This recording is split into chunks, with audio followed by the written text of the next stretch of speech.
या 2000 झाडांमध्ये आतापर्यंत आपण 30 टन मालाची हार्वेस्टिंग केलेली आहे आणि या 30 टन मालानंतर आपण झाडांची जर परिस्थिती बघितली तर झाडाला फोम अजून पण जेवढा आहे तेवढाच दिसतोय.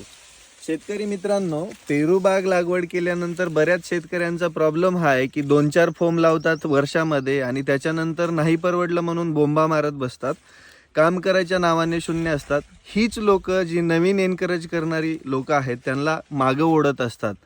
ज्यावेळेस तुम्ही प्रॉपरली काम करून त्या दृष्टीने शेवटपर्यंत जाता, टनेज काढता, झाडाला भरपूर असा फोम लावून त्यानंतर त्याच्यातून माल घेता, त्यावेळेस तुम्हाला ही बाग परवडते. 30 टनामध्ये ती सरासरी 30 रुपयाचा दर भेटलेला आहे आत्तापर्यंत. या सीझनमध्ये दर 100% कमीच असतो, कोणालाही विचारा तुम्ही. ज्यावेळेस पावसाळी माल असतो त्यावेळेस पेरूला दर चांगला असतो. त्यामुळं दराचं व्हेरिएशन येणार आहे, पण तुमच्या झाडावर